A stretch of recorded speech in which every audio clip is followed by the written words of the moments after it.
So remember when WWE tried to sell these? No. Rey Mysterio will go down in history as one of the greatest professional wrestlers of all time. There's really no question there. But when you're an all-time great, people inevitably start looking for or even try to create the next version of you. And almost all of the time, these wrestlers never quite lived up to the greatness of the legends they tried to emulate. Enter Sin Cara, one of the biggest flops in WWE history and their failed attempt to create the next Rey Mysterio.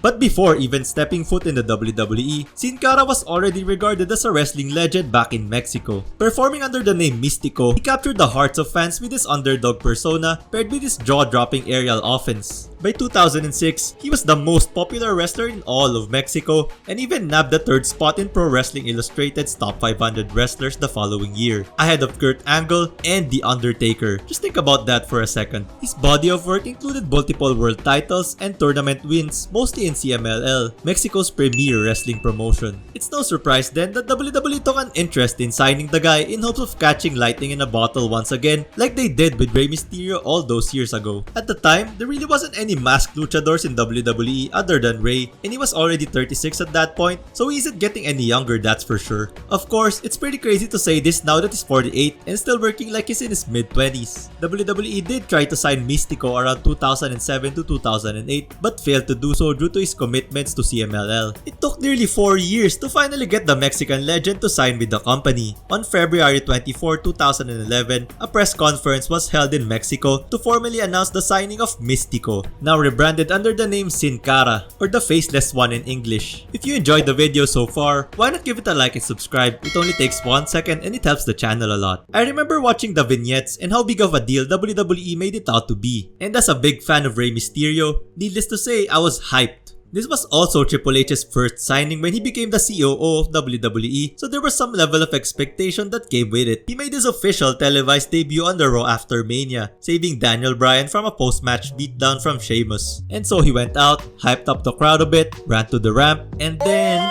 he completely mistimed the jump on the hidden trampoline he used for his entrance, which he ended up ditching later for an easier entrance sequence. On a positive note, he did end it in a banger, hitting a smooth flying crossbody on the outside and posting after. But you know what they say, first impressions last, and to this day, we still remember that botched entrance. Sin Cara made his in-ring debut on a live event of Raw against Primo, and this happened.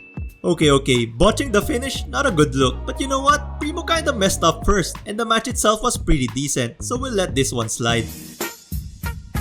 The next week on Raw, we saw Sin Cara and John Cena beat The Miz and his protege Alex Riley in a tag team match. Now getting a win over the WWE champion while teaming up with the biggest star in the company seemed like a pretty big deal, and it was. But then he got sent to SmackDown during the draft, which was sort of a downgrade I guess, because back then, SmackDown was clearly treated as a B-show. Maybe management lost some confidence in him after seeing the botch spots, but now they could edit it out since SmackDown was always pre-taped while Raw was aired live. So I'd like to think that this was a strategic move to mask his faults. They also gave him this weird new lighting for his matches. Again, a move done to either hide his botches, make him stand out more, or probably both. Honestly, this whole lighting gimmick just never worked for me. For one, it made it harder to see shit. They did it with The Fiend years later as well, and it still sucks. Sin Cara's first real feud in the WWE was against Chavo Guerrero. Now don't get me wrong, the guy's really talented, he's a Guerrero at the end of the day. But let's be real here, winning a feud with Chavo ain't gonna make anyone a star. He's just not that relevant anymore. After this feud, he continued his undefeated streak, though there wasn't really any direction, just a lot of winning, until he suffered his very first loss in the WWE against Christian a month later. His biggest break so far came as part of the SmackDown men's ladder match on the 2011 edition of the Money in the Bank pay-per-view, aka the best one they've ever had. Though he failed to win the briefcase, he definitely impressed on his very first Money in the Bank appearance. We even got this holy shit spot where Sheamus powerbombed Sin Cara through a ladder. That spot would kayfabe right Sin Cara off TV, but in reality, he actually got suspended for failing the wellness policy. When he did quote-unquote come back, everything seemed normal at first. He continued winning singles matches as a good guy, even saved Daniel Bryan from Del Rio. But weeks later, we saw a more vicious side of Sin Cara, but out of nowhere, he just kicked Daniel Bryan in the face after their match, and Booker's reaction to this was priceless. What the hell?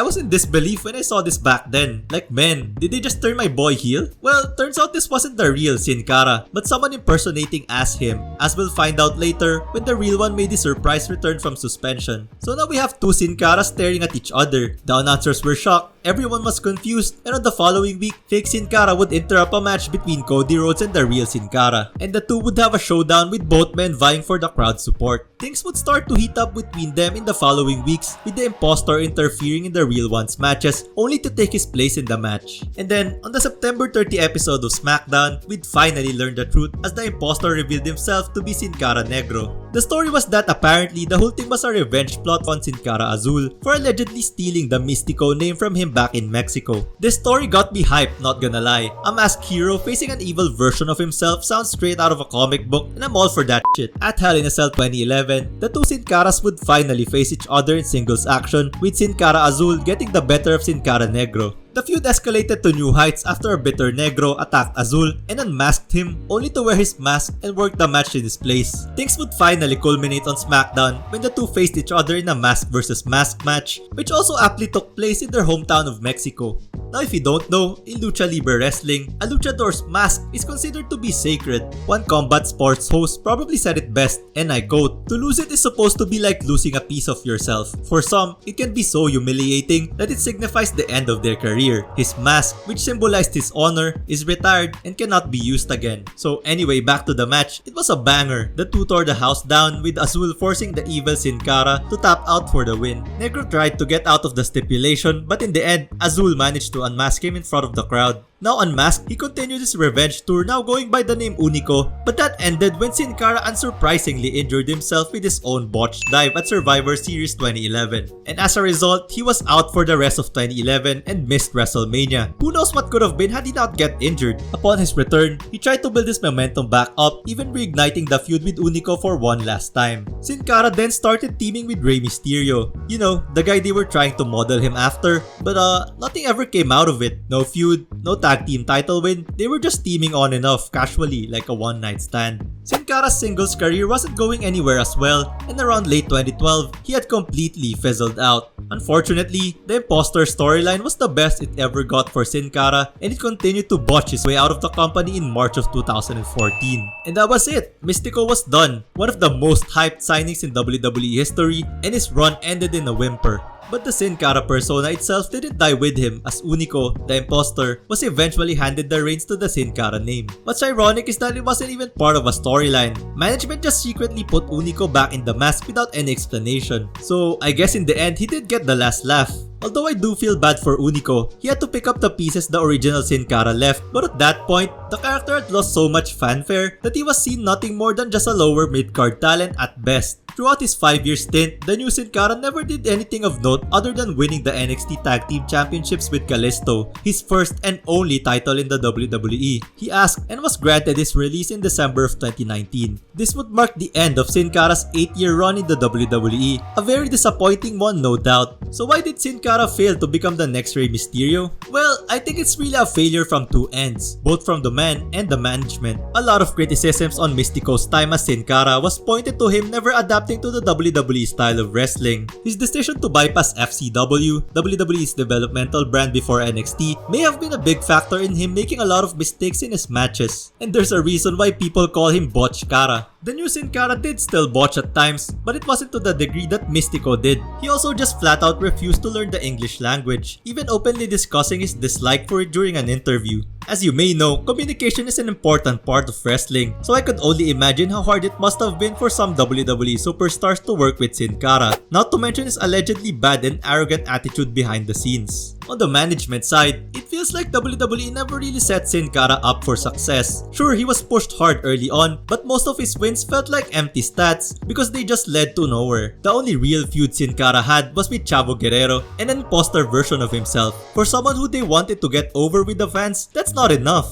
The reason why Rey Mysterio had such a connection with the crowd was because of his biggest little man persona and how he overcame huge adversities. Literally, Sin Cara never faced any of those adversities. Instead, he was mostly beating guys in short matches. I honestly think he would have benefited a lot from having feuds with bigger men like Sheamus, who they even teased during his debut but never followed up on. Another thing he was severely lacking was character development. Other than being famous in Mexico and having a vengeful rival from his past, what did we really learn about Sin Cara as a character? Nothing.